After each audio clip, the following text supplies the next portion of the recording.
Test 3. Section 1. You will hear a telephone conversation between a language student and an advisor. First, you have some time to look at questions 1 to 6.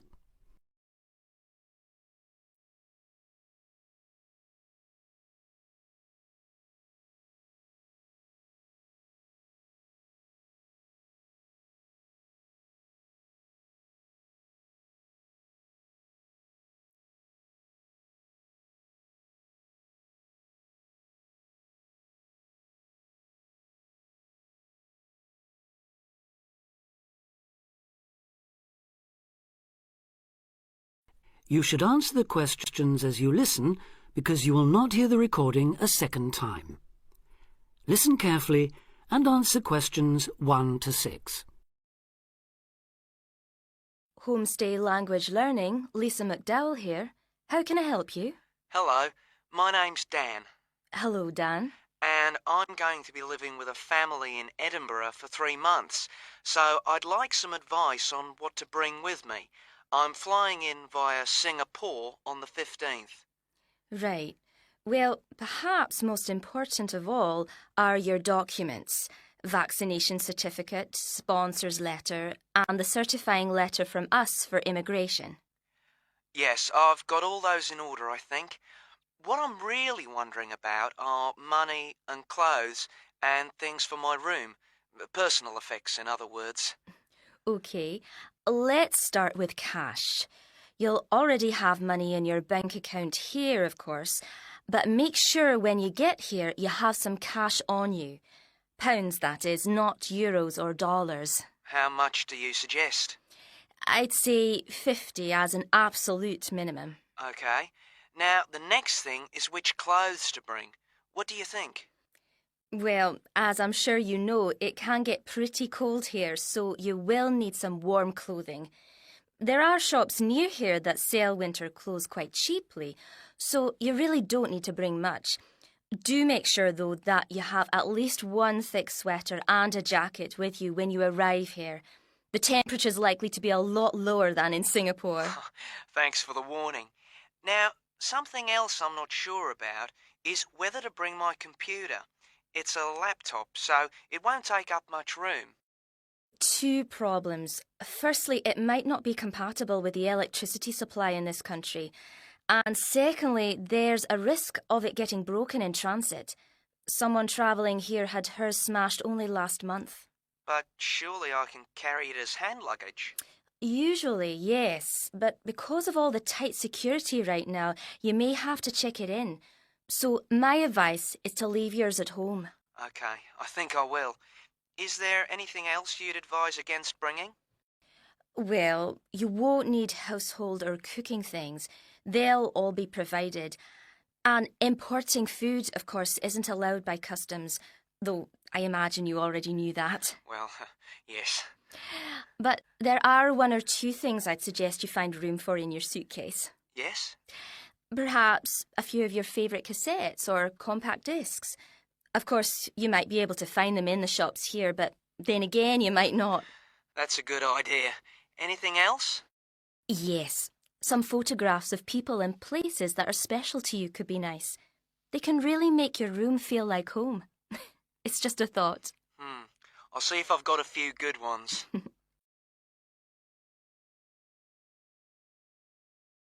Before you hear the rest of the conversation, you have some time to look at questions 7 to 10.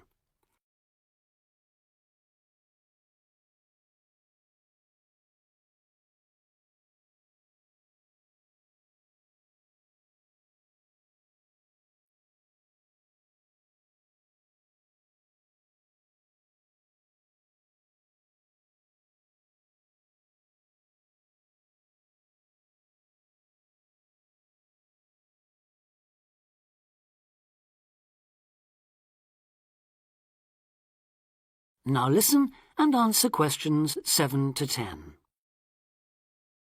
Just a few points about packing. Make sure all your cases are clearly labelled, in English, with your host family's name and address. Just in case they go missing on the way. It has been known to happen. What name do I write, by the way? It's Wark. Lewis and Amy Wark. So that's W-A-L-K?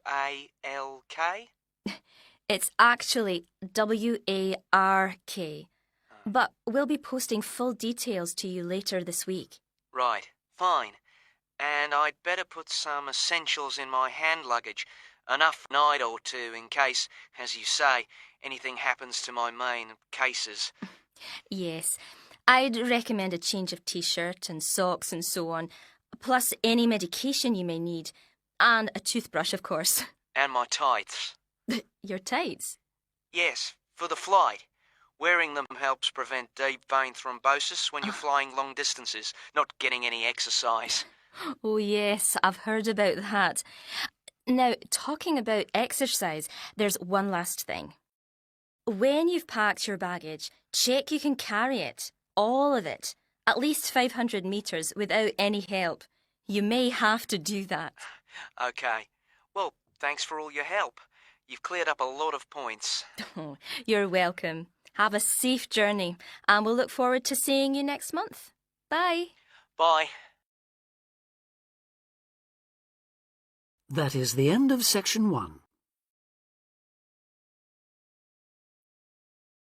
Test 3, section 2. You will hear an extract from a talk about facilities for students with disabilities. First, you have some time to look at questions 11 to 13.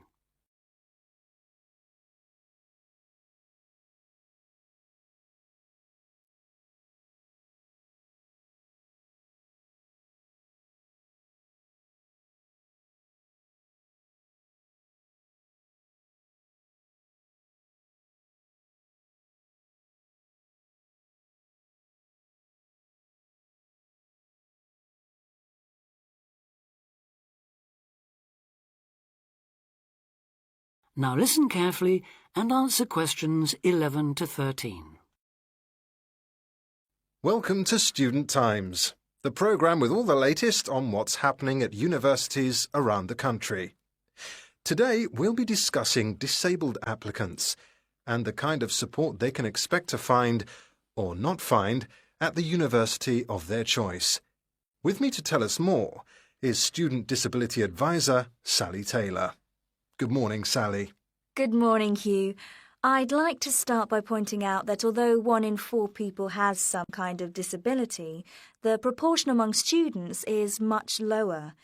This is partly because most students are under 25 and many people only develop their disabilities as they get older, but it's also because some universities don't do much to encourage access. It is true, though, that some have quite sticky problems when it comes to, for instance, wheelchair access, ancient buildings, cobbled streets built centuries ago, and so on. When faced with such a situation, some universities make an extra special effort to provide for students with particular disabilities, while others have specialist accommodation.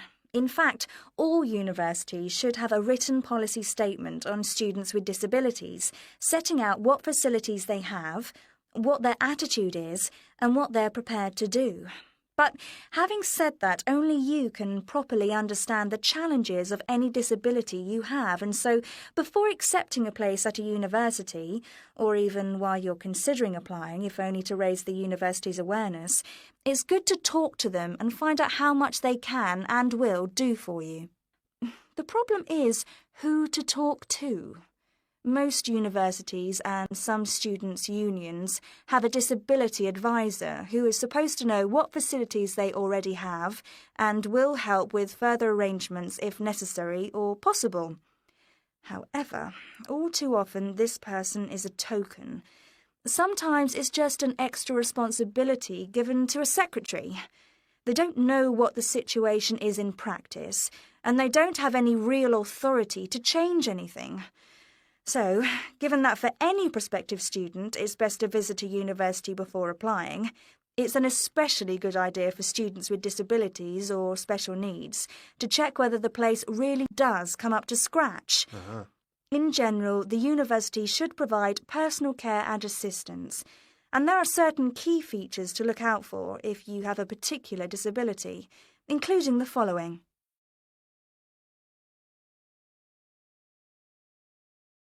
Before you hear the rest of the talk, you have some time to look at questions 14 to 20.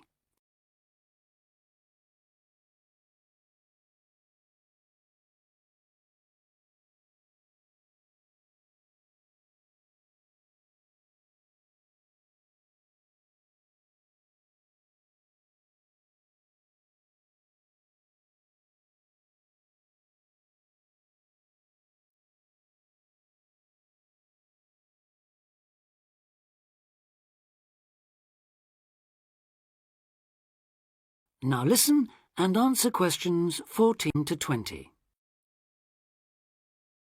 Firstly, if your mobility is impaired, check there are ramps and easy access to all buildings, not just accommodation or teaching rooms. Then, when you're inside, look for clear instructions on fire and emergency procedures for the disabled. Also, make sure there are lifts that work, not the usual ones that seem to be out of order half the time. And check for suitable lavatory facilities.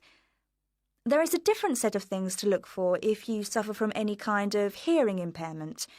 There should be induction loops in lecture theatres, flashing sirens in all rooms, and in accommodation, visual doorbells that light up when somebody calls round to see you. If it is your sight that is impaired, there obviously need to be braille translators of books and documents. In all buildings, the stairs, floors, doorways and windows must have clear markings, and there also have to be special fire and emergency procedures for you. If you suffer from dyslexia, you will need a computer for general use and in exams. And as exams may take you longer to complete, you should be allowed extra time in which to do so. This applies to work in general too. There are, of course, many other possible health difficulties that you may suffer from, such as diabetes, epilepsy, or heart conditions. If this is the case, check the availability of access to appropriate treatment, including medication and/or therapy. Finally, make sure that in the event of an emergency, it is clear what you and other people who may be involved have to do. That is the end of section 2.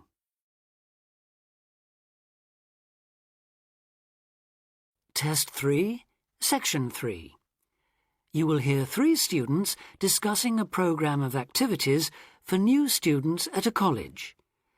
First, you have some time to look at questions 21 to 26.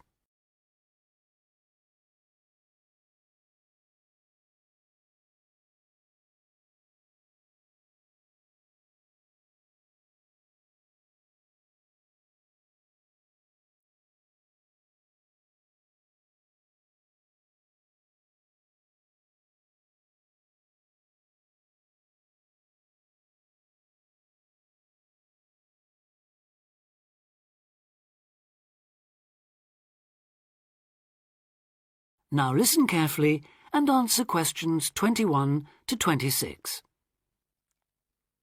So you were both on last year's orientation course then?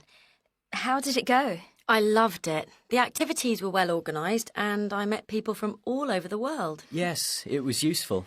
And you think I should sign up for this year's course? Yes, definitely.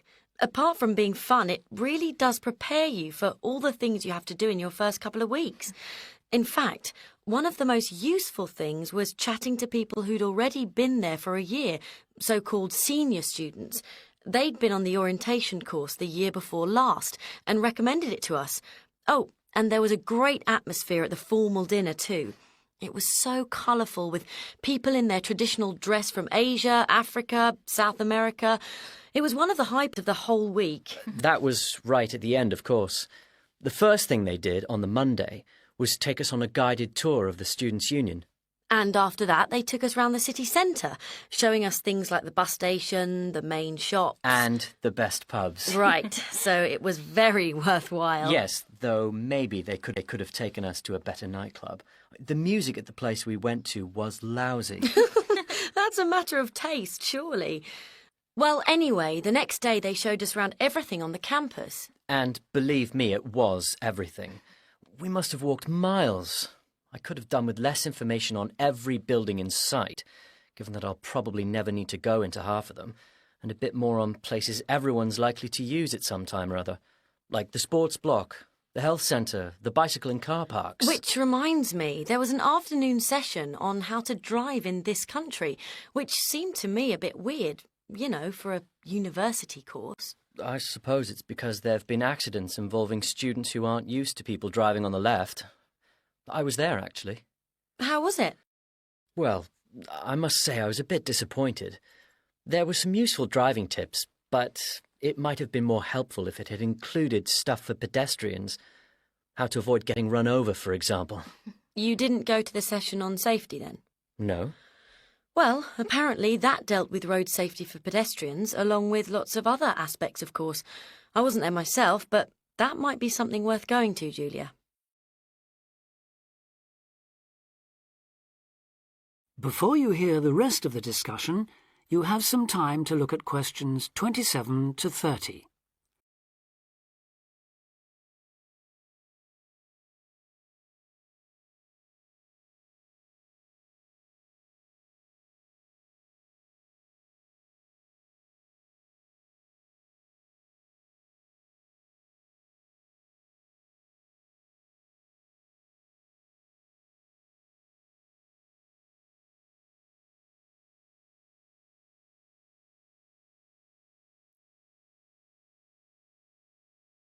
Now listen and answer questions 27 to 30. I like the sound of the whole thing. Tell me, what's the accommodation like? Do you have a room to yourself, or do you have to share? What do you have to take with you? For the orientation course, you'll have an individual room in one of the halls of residence. That'll be a different hall from the one you're booked into for the year, but they're both on the campus, so you won't have far to go. And you won't have to take much with you. The room will have chairs, table, wardrobe, bed, mattress, blankets, sheets and so on. Take a warm coat or jacket, though. It may well rain. It's unlikely to reach even 20 degrees in late September. But it shouldn't drop below about 10, at least during the day, which is something, I suppose. Right. Now I know they can't do much about the weather, but did you have the feeling that they were looking after you on the course? Yes, we did. There were some little touches that showed they'd thought about what it was like to be starting a course of study abroad. Such as? Well, it's just a small example, but they gave us free email access to contact people at home. 30 minutes, if I remember correctly. Actually, I think it was 20. Yes, you're right. I was on for over half an hour and paid for an extra 10 or 15 minutes. Not that it was much. Emails don't take long to write anyway. No, they don't. So, just one more thing. The timetable. When does the course actually start and finish?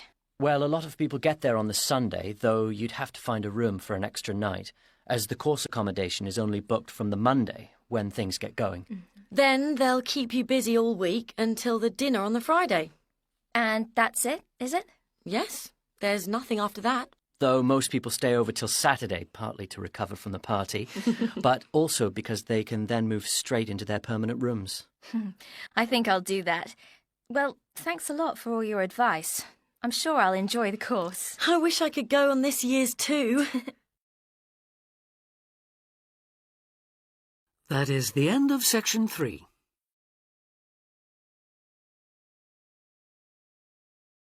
Test 3.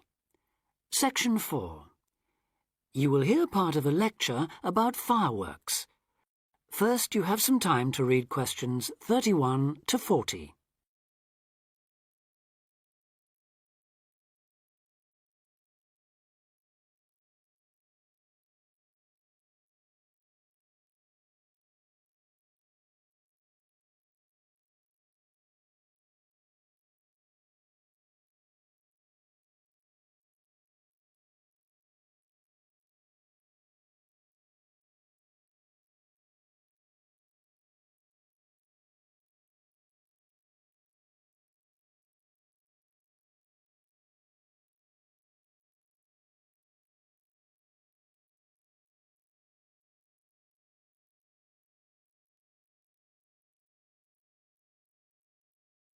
Now listen carefully and answer questions 31 to 40. Good afternoon, everyone, and welcome to this short talk on the subject of fireworks. Now, fireworks, as I'm sure many of you know, were invented in China, though there has long been disagreement as to exactly when, or even in which century. The consensus nowadays, though, is that it was in the 6th, as there is considerable evidence of war rockets being made then.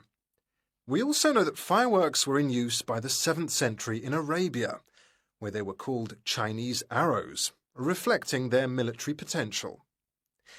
It then took a long time for them to spread to Europe.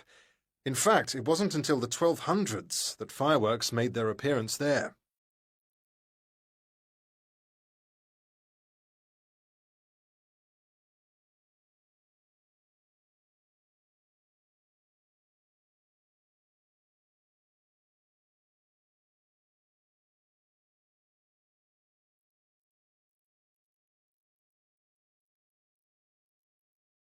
The basic ingredients of fireworks have changed little to this day. Their explosive capacity comes mainly from black powder, also known as gunpowder, which is produced from a mixture of charcoal, sulfur, and potassium nitrate. A modern aerial firework, the kind used nowadays in big public displays, not the small rocket type that you might remember from your childhood, is normally made in the form of a shell, often a sphere about the size of a peach. Inside the shell are a number of stars, surrounded by black powder, and running through the centre of the round shell is a charge that makes the firework explode when it reaches the desired altitude. This is known as the bursting charge. When this explodes, it ignites the outside of the stars, which begin to burn with bright showers of sparks. Since the explosion throws the stars in all directions, you get the huge sphere of sparkling light that is so familiar at firework displays. A shell of this kind is launched from a 75mm diameter mortar, which in some ways resembles the type used by the military. The mortar is a steel, or increasingly for safety reasons, shatterproof plastic pipe. This is likely to be 500mm long and sealed at one end. The other end is aimed at the sky, and at the bottom of the pipe, below the shell, is placed a cylinder containing black powder. This has a long fuse, which projects out of the tube. When this is lit, it quickly burns down to the lifting charge, which explodes to launch the shell. In so doing, it also lights the shell's fuse.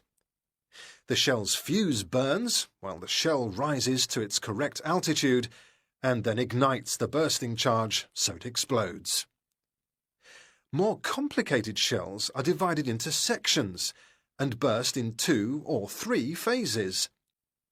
Shells like this are called multi-break shells. They may contain stars of different colours and compositions to create softer or brighter light, more or less sparks, etc. Some shells contain explosives designed to crackle in the sky, or whistles that explode outward with the stars. The sections of a multi-break shell are ignited by different fuses, and the bursting of one section ignites the next. The shells must be assembled in such a way that each section explodes in sequence to produce a distinct, separate effect. The pattern that an aerial shell paints in the sky depends on the arrangement of stars inside the shell. For example, if the stars are equally spaced in a circle, with black powder inside the circle, you will see an aerial display of smaller star explosions equally spaced in a circle. To create a specific figure in the sky, for instance a heart shape, you create an outline of the figure in stars inside the shell. Then you place explosive charges inside those stars to blow them outward into the shape of a large heart. Each charge has to be ignited at exactly the right time, or the whole thing is spoiled. Many other shapes have particular names, like the willow. This is formed by stars that fall in the shape of willow tree branches, spreading a little to the side and then downwards. The high charcoal composition of the stars makes them long-burning, so they may even stay visible until they hit the ground. The ring shell is fairly basic. It is produced by stars exploding outwards to produce a symmetrical ring of coloured lights. More complex is the pattern created by the palm, which contains large comets or charges in the shape of a solid cylinder. These travel outwards, explode and then curve downwards, like the limbs of a palm tree. The serpentine, the last one for now, is different again. When this one bursts, it sends small tubes of incendiaries scattering outwards in random paths, which may culminate in exploding stars. It can be quite spectacular. That is the end of Test 3.